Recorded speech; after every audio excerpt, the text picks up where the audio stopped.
दोस्तों ये है मेरे पास पोको F1 और मैं इसमें यूज़ कर रहा हूँ HyperOS का लेटेस्ट वाला बिल्ड जो कि पोको OS टीम की तरफ से आया हुआ है। तो इस वीडियो को पूरा एंड तक के देखना, यहाँ पर सारी चीज़ें डिटेल में कवर करने वाला हूँ। फुल डिटेल रिव्यू होने वाला है, क्या बैटरी बैकअप है, क्या परफॉर्मेंस है और सबसे इंपॉर्टेंट बात बग्स है यार। तो वो चीज़ भी हम यहाँ पे डिटेल में कवर करेंगे, लेकिन उससे पहले चैनल पे अगर आप नए हो तो चैनल को सब्सक्राइब करना और हमारे टेलीग्राम ग्रुप और चैनल को ज्वाइन करना। वहाँ पर इंपॉर्टेंट फाइल्स और अपडेट्स में प्रोवाइड करते रहता हूँ। So without any wasting of time let's begin.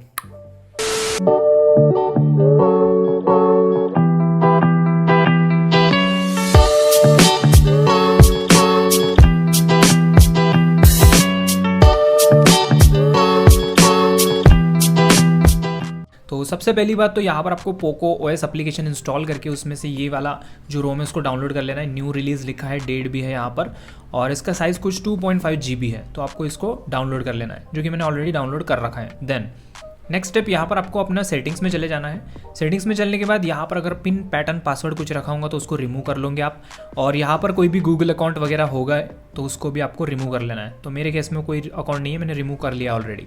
Then यहाँ पर और एक इंपॉर्टेंट बात, आपका डिवाइस इनक्रिप्ट है डिक्रिप्ट है वो भी एक बार आपको चेकआउट कर लेना है। फॉर एग्जाम्पल यहाँ पे सिक्योरिटी एंड प्राइवेसी के अंदर जाएंगे, नीचे चलेंगे, मोर सिक्योरिटी पे टैप करेंगे तो यहाँ पर आपको दिखाई देगा फ़ोन नॉट इनक्रिप्टेड। अगर आपके येस में इनक्रिप्टेड है तो आपका डिवाइस इनक्रिप्टेड है। यहाँ पर फ़ोन नॉट इनक्रिप्टेड बोल रहे हैं, मतलब मेरा डिवाइस यहाँ पे डिक्रिप्टेड है। तो इन चीज़ों को पहले नोट डाउन करोगे। ओके, तो सारी चीज़ें ओके हैं। अब यहाँ पर आपको अपनी डिवाइस को रिकवरी में बूट करना है, लेकिन उससे पहले यहाँ पर आप बोलोगे कौन सी रिकवरी यूज़ करनी है। सो यहाँ पर आप कोई भी रिकवरी यूज़ कर सकते हो, normal non system EXT TWRP use कर सकते हो, ऑरेंज फॉक्स यूज़ कर सकते हो, कोई भी यूज़ करो चलेगा। लेकिन यहाँ पर मैं यूज़ कर रहा हूँ सिस्टम EXT TWRP रिकवरी। तो उसमें कैसा प्रोसेस रहेगा वो दिखा देता हूँ। तो अगर आपका नॉन सिस्टम EXT है तो भी सेम प्रोसेस है, सिस्टम EXT है तो भी सेम प्रोसेस है, अगर आपका ऑरेंज फॉक्स है तो भी सेम प्रोसेस है, कुछ दिक्कत वाली बात नहीं है। सबसे पहली बात, यहाँ पे वाइप पे चलोगे, एडवांस वाइप पे चलोगे, डेल्वी कैच सिस्टम वेंडर डेटा, और यहाँ पर एक एक्स्ट्रा जो दिख रहा है आपको सिस्टम EXT, तो ये चीज़ देखने को मिलेगी। अगर आप यहाँ पर सिस्टम EXT रिकवरी यूज़ कर रहे हो तो नॉर्मल रिकवरी में ये ऑप्शन नहीं होगा, ठीक है। तो बाकी चीज़ें आप वाइप कर सकते हो, ठीक है। आपकी रिकवरी में जो भी चीज़ें उनको आप वाइप कर सकते हो, ठीक है। लेकिन रिकवरी आपकी नॉर्मल रिकवरी होनी चाहिए, या फिर system EXT non system EXT चलेगा, ठीक है। डायनामिक रिकवरी नहीं, याद रखो, ठीक है। तो इन चीज़ों को हमने टिक किया, इसको करेंगे हम स्वाइप। जैसे ही ये सक्सेसफुली हो जाता है, वाइप बैक आओगे, इंस्टॉल पे आओगे, और सबसे पहले यहाँ पर हमें सिंपली जो है यहाँ पे रोम को सिलेक्ट करके फ्लैश कर देना है। तो ये देखो पोको OS, इसको सिंपली सिलेक्ट करूँगा, स्वाइप करूँगा, फ्लैशिंग प्रोसेस जो है वो स्टार्ट हो चुका है। यहाँ पर पोको OS यहाँ पे आपको शो होगा, फिर एंड्रॉयड 14 बेस्ड यहाँ पे लिखा हुआ है, टीम पोको OS की तरफ से है, तो इसको फ्लैश होने देना है। तो इसको धीरे धीरे ये फ्लैश होगा, तब तक हम वेट करते हैं। तो यहाँ पर मैं वीडियो को थोड़ा सा फॉरवर्ड कर देता हूँ ताकि यहाँ पर आपको जल्दी जल्दी दिखा सकूँ। ओके, यहाँ पर फ्लैशिंग जो है वो सक्सेसफुली कंप्लीट हो चुका है, जैसे कि आप देख पा रहे हो। अब यहाँ पर एक बार वाइप कैचे कर देंगे इस तरह से, और उसके बाद यहाँ पर आप डायरेक्टली रिबूट सिस्टम पे टैप कर सकते हो। अगर आप डिक्रिप्टेड यूज़र हो तो यहाँ पे DFE फ्लैश नहीं करनी है, याद रखो DFE फ्लैश नहीं करनी है, सिंपली रिबूट पे टैप कर दोगे। लेकिन अगर आप इनक्रिप्टेड यूज़र हो तो यहाँ पर अगर रिबूट पे टैप करोगे तो मे बी यहाँ पर आपका डिवाइस स्टार्ट ना हो, वहीं पे घूम सकता है, या फिर से रिकवरी में आपको ला जाता है। तो उस केस में आपको वाइप पे जाके फॉर्मेट डेटा पे टैप करके YES लिखोगे, एस बटन यहाँ पे राइट बटन दिख रहा है, उस पर टैप करोगे तो फॉर्मेट डेटा हो जाएगा। उसके बाद रिबूट सिस्टम ऑप्शन आता है, उस पर टैप करोगे तो फ़ोन रिबूट हो जाएगा, ठीक है। लेकिन मैं डिक्रिप्टेड यूज़र हूँ और मेरे को कुछ करने की ज़रूरत नहीं है, क्योंकि मैं ऑलरेडी डिक्रिप्टेड हूँ। सो यहाँ पे मेरे को कोई दिक्कत नहीं आनी चाहिए। तो सिंपली मैं करूँगा यहाँ पे रिबूट सिस्टम पे टैप कर दिया। और फर्स्ट टाइम इसको बूट होने में थोड़ा सा टाइम लग सकता है, तो वेट करते हैं क्या होता है, देखते हैं। तो यहाँ पर काफ़ी टाइम हो चुका है, लेकिन मेरा फ़ोन जो है सिर्फ पोको के लोगो पे अटका हुआ है, स्टार्ट नहीं हो रहा है। सो यहाँ पे नेक्स्ट स्टेप, यहाँ पे हम इसको करेंगे हार्ड रिबूट, या फिर हार्ड रिबूट, या वॉटेवर क्या बोल रहे, फोर्स रिबूट। तो हम यहाँ पे पावर की को होल्ड करके रखेंगे फिर से इसको रिबूट होने तक के। तो मैं इसको यहाँ पर होल्ड करके रखा हूँ, और जैसे ही यहाँ पे पोको का स्क्रीन पोको लोगो फिर से यहाँ पे चला जाएगा, उसके बाद फिर से यहाँ पे आएगा, मैं उसके बाद छोड़ देता हूँ मेरे बटन को। तो जैसे कि आप देख पा रहे हो, इस तरह से आपको जो है पावर की को होल्ड करके रखना है जब तक आपका फिर से रिबूट नहीं होता है डिवाइस एक बार। तो उसके बाद जो है नेक्स्ट यहाँ पर आपका फ़ोन जो है चालू हो जाएगा। थोड़ा सा वेट करते हैं, हो जाना चाहिए अभी। तो यहाँ पर हम स्टार्ट करते हैं रिव्यू को। तो सबसे पहले तो यहाँ पर मैं सेटिंग्स ओपन करता हूँ और यहाँ पर अबाउट सेक्शन में आते हैं। तो यहाँ पे जैसे कि आप देख पा रहे हो HyperOS 1.0 1.0 यहाँ पर हमें वर्जन इसका देखने को मिलता है, ठीक है। पोको OS टीम की तरफ से ये हमें बिल्ड देखने को मिलेगा, एंड्रॉइड 14 पे बेस्ड है, ठीक है। और सिक्योरिटी पैच यहाँ पे आप देख सकते हो 2024-01/01 का यहाँ पे सिक्योरिटी पैच हमें देखने को मिल जाता है। बात करें कुछ और डिटेल्स के बारे में, तो डिटेल इन्फो के अंदर चलते हैं। तो यहाँ पर जैसे कि आप देख पा रहे हो, जो कर्नल है वो 4.19 इग्निशन का कर्नल वर्जन 1.0 का देखने को यहाँ पे हमें मिल जाता है, ठीक है। तो चलो अब बात करते हैं कुछ और इंपॉर्टेंट चीज़ों के बारे में। तो सबसे पहले यहाँ पे बात करूंगा सेफ्टी नेट की। तो बाय डिफॉल्ट यहाँ पे सेफ्टी नेट फेल देखने को मिलेगा। यहाँ पे जो CTS प्रोफाइल है वो फेल देखने को मिलता है, तो इसको आपको है पास करना पड़ेगा। पास कैसे करोगे, यहाँ पर आपका डिवाइस ऑलरेडी रूटेड है विद कर्नल SU, क्योंकि इसके साथ जो कर्नल आता है उसके साथ आपको इनबिल्ट कर्नल SU देखने को मिलेगा, राइट। तो उसके बाद यहाँ पर आपको करना क्या है, सिर्फ 2 मॉड्यूल फ्लैश करके आप इसको फिक्स करोगे। एक तो Zygix नेक्स्ट फ्लैश करके रख लेना, ठीक है। और यहाँ पर जो यूनिवर्सल सेफ्टी नेट फिक्स जो मॉडेड वर्जन है उसको आप फ्लैश करोगे। देन इसके बाद जो है ये सारी चीज़ें आपको फिक्स में देखने को मिल जाएगी। तो ये चीज़ें नोट करनी है, ठीक है। उसके बाद आप जो है UPI ऐप्स वगैरह अच्छे से यूज़ कर पाओगे, लेकिन जो इंटरनेशनल पेमेंट्स होती है उसमें दिक्कत हो सकती है, क्योंकि यहाँ पे जो डिवाइस इंटीग्रिटी होता है वो फेल्ड आपको यहाँ पे देखने को मिलेगा। तो ये चीज़ आपको नोट करनी है, मतलब यहाँ पे जो डिवाइस है वो नॉट सर्टिफाइड शो करेगा आपको प्ले स्टोर के अंदर। तो ये बात आपको नोट करके रखनी है। देन उसके बाद अगर बात करूँ CLNX स्टेटस की, तो वो इन्फोर्सिंग रहेगा, तो दिक्कत वाली कोई बात नहीं, आप आराम से इसको यूज़ कर सकते हो। देन कैमरा के बारे में बात करूँ तो यहाँ पर Gcam में मोस्ट ऑफ द चीज़ें काफ़ी अच्छे से वर्क करती है, ठीक है। बट यहाँ पे जब मैं फोटो क्लिक कर रहा हूँ तो यहाँ पे बहुत ही डिले हो रहा है और ये ठीक से क्लिक नहीं करता है। और वीडियो की बात करूँ तो वीडियो में यहाँ पे जैसे कि आप देख पा रहे हो स्टक हो चुका है। तो कैमरा से रिलेटेड काफ़ी इश्यूज आपको देखने को मिलेंगे, ठीक है। बग सेक्शन आगे है, मैं आगे आपको पूरा बग्स बताऊंगा, क्या क्या चीज़ें मैंने फेस की, इसमें दिक्कत है, ठीक है। उसके बाद अगर बात करें यहाँ पर गूगल फोटोज़ के बारे में, तो यहाँ पे आपको कोई भी अनलिमिटेड गूगल फोटोज़ की स्पूफिंग वगैरह कुछ देखने को नहीं मिलेगी, ओके। देन उसके बाद यहाँ पर आपको जो है हे गूगल ओके गूगल वो भी वर्किंग में देखने को नहीं मिलने वाला है, तो ये चीज़ भी आपको नोट करके रखनी है, ओके। चलो अब बात करते हैं कॉलिंग के बारे में। तो यहाँ पर जो है आपको यहाँ पे MIUI का ही डायलर, यानी जो HyperOS का डायलर जो भी बोलो, तो वही डायलर यहाँ पे देखने को मिलता है। तो यहाँ पर आप कॉल रिकॉर्डिंग वगैरह कर सकते हो, तो इसमें कोई दिक्कत नहीं होगी। और यहाँ पे इसका UI भी देख पा रहे हो, वाईफाई कॉलिंग भी देख पा रहे हो, तो ये सारी चीज़ें आपको यहाँ पे अच्छे से वर्किंग में मिल जाती है, उसमें कोई दिक्कत नहीं आने वाली। देन उसके बाद हम चलते हैं यहाँ पे नोटिफिकेशन पैनल के ऊपर। तो नोटिफिकेशन पैनल आप देख पा रहे हो, बिल्कुल नया नवेला दुल्हन की तरह यहाँ पे नोटिफिकेशन पैनल आपको देखने को मिलेगा। और इसको मैं यहाँ पे कुछ इस तरह से स्लाइड करूँगा तो यहाँ पर आपको नोटिफिकेशंस भी देखने को मिल जाती है, ओके। उसके बाद सेटिंग्स में चलते हैं, बात करते हैं कुछ इंपॉर्टेंट चीज़ों के बारे में। तो यहाँ पर अगर हम आ जाए मोर कनेक्टिविटी ऑप्शंस के अंदर, तो यहाँ पर हॉटस्पॉट वगैरह सारी चीज़ें आपको देखने को मिल जाती है, जो कि ठीक से वर्क करिए, कोई दिक्कत नहीं होगी। लॉक स्क्रीन के अंदर आओगे तो यहाँ पर आपको जो है डबल टैप टू वेक और डबल टैप टू स्लीप जो है वो भी अच्छे से वर्किंग है, कोई दिक्कत नहीं होगी। बाकी स्लीप वगैरह आप रख सकते हो, यहाँ पे जो लॉन्च कैमरा है उनके लिए स्पेशल कीज़ जो है अलोकेट कर सकते हो। चलते हैं नोटिफिकेशन एंड स्टेटस बार के अंदर। तो यहाँ पे जो है आप नेटवर्क स्पीड वगैरह दिखा सकते हो, तो जैसे कि यहाँ पे आप देख ही पा रहे हो, शो हो रहा है सब कुछ, ठीक है। बाकी चीज़ें यहाँ पे जैसे कि आप जो बैटरी इंडिकेटर होता है वो भी दिखा सकते हो। नॉच को हाइड वगैरह कर पाओगे। इंडिविजुअल ऐप्स के अंदर भी यहाँ पे नॉच को आप हाइड कर पाओगे। कंट्रोल सेंटर पुराना या फिर नया जैसे आपको पसंद है वो रख सकते हो। तो ये सारी चीज़ें यहाँ पे आपको देखने को मिल जाती हैं। देन होम स्क्रीन के अंदर चलते हैं। तो यहाँ पर जो है होम स्क्रीन के अंदर जो ऐप वॉलेट होता है उसको आप चाहो तो इनेबल डिसेबल कर पाओगे। स्वाइप अप जो सर्च वाला ऑप्शन होता है वो मुझे बिल्कुल पसंद नहीं होता है, उससे मुझे बहुत ज़्यादा इरिटेशन होती है, सो मैंने उसको ऑफ करके रखा है। तो आप चाहो तो उसको यूज़ में ले सकते हो। बाकी एनिमेशन स्पीड सेट कर पाओगे और भी यहाँ पे काफ़ी सारी चीज़ें आपको मिल जाती हैं, ठीक है। उसके बाद यहाँ पर हम आते हैं बैक आने के बाद यहाँ पे हम चलते हैं डिस्प्ले एंड ब्राइटनेस के अंदर। तो यहाँ पर भी कुछ दिक्कतें आपको देखने को मिलेंगी, तो बग सेक्शन में सारी चीज़ें मैं आपको कवर कर दूंगा। तो यहाँ पर फिलहाल जो है आप कुछ चीज़ें जैसी फॉन्ट्स वगैरह होती हैं उनको आप सेट कर सकते हो, थोड़ा बड़ा फॉन्ट वगैरह रख सकते हो, जैसे कि आप प्रेजेंटली देख पा रहे हो मैंने यहाँ पे रखा हुआ है। देन साउंड एंड वाइब्रेशन के अंदर सारी चीज़ें यहाँ पे वर्किंग मिल जाएंगी, कोई दिक्कत नहीं होने वाली। उसके बाद वॉलपेपर सेक्शन है, थीम सेक्शन है। हाँ, अब आते हैं फिंगरप्रिंट और फेस अनलॉक यानी सिक्योरिटी के अंदर।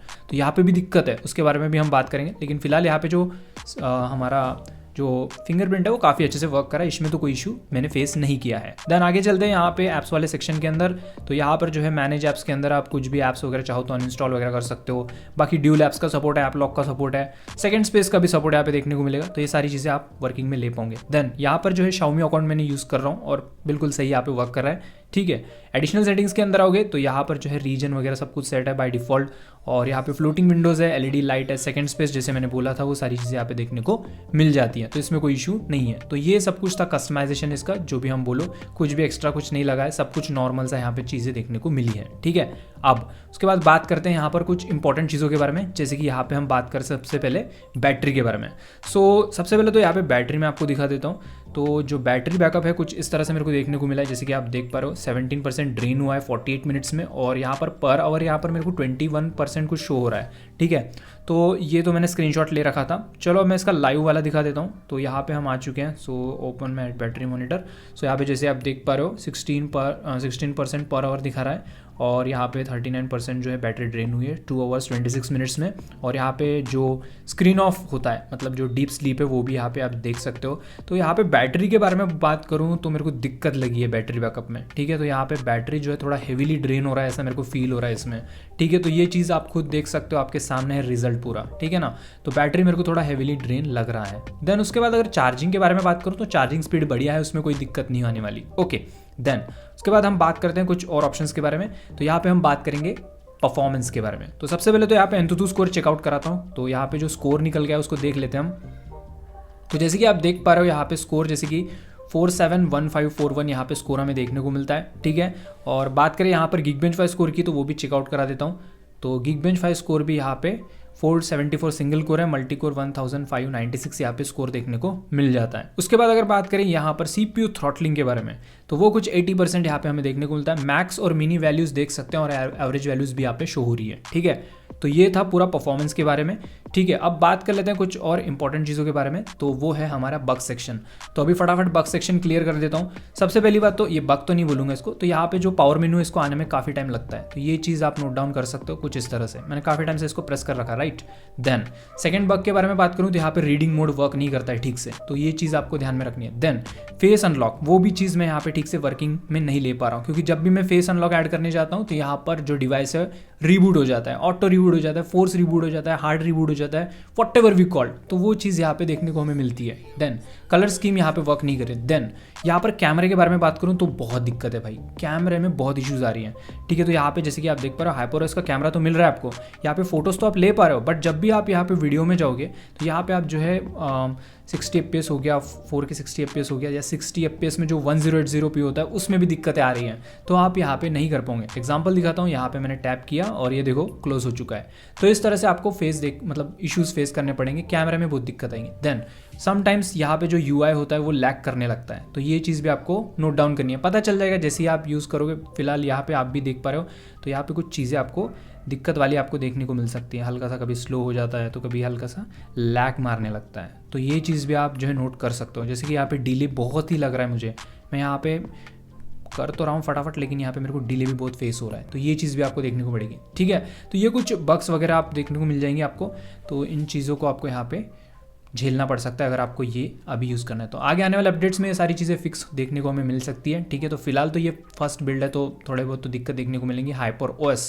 ओके, तो यहाँ पर कुछ चीज़ों के बारे में जो नोट डाउन करनी है, फ्लैशिंग प्रोसेस तो मैं बता चुका हूँ पहले ही, तो नॉर्मली रहेगा। लेकिन यहाँ पे जो है TWRP जो फोल्डर होता है उसको आप रीनेम कर सकते हो। अगर आप में बैंकिंग है उसमें दिक्कत आ रही होगी, तो ये देखो TWRP, इसको आप रीनेम कर दो, कुछ भी XYZ कुछ भी रख दो, तो कोई दिक्कत नहीं होगी। बैंकिंग ऐप्स आप आराम से यूज़ में ले सकते हो। और जैसे कि मैंने बताया था, यहाँ सेफ्टी नेट का मॉडेड वर्जन यहाँ पे आपको फ्लैश करना है, जिसका लिंक मैं डिस्क्रिप्शन में दे दूंगा। और कर्नल SU APK इंस्टॉल कर लेना, जो रूट है आपको ऑलरेडी मिल जाएगा, यहाँ पे मैजिस को फ्लैश करने की ज़रूरत नहीं पड़ेगी।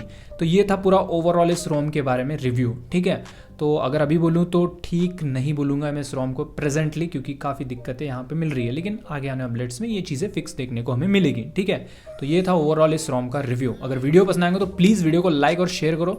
चैनल पे पहली बार आए तो चैनल को सब्सक्राइब करो भाई, बिना सब्सक्राइब किए क्यों जा रहे हो, काफ़ी इंटरेस्टिंग स्टफ यहाँ पे देखने को आपको मिलेगा। ठीक है, तो अगले वीडियो में मिलेंगे। लव यू दोस्तों, good bye, take care.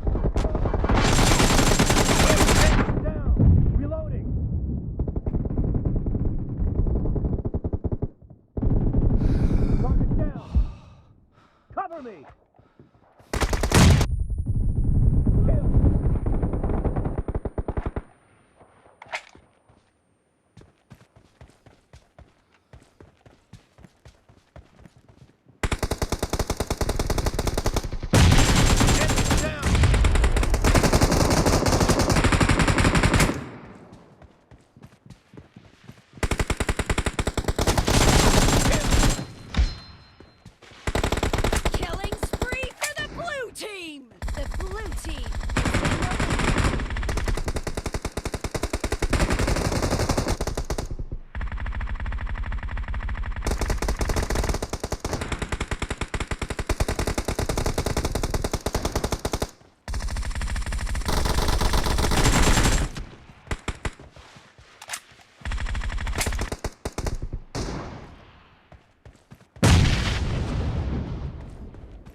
to win.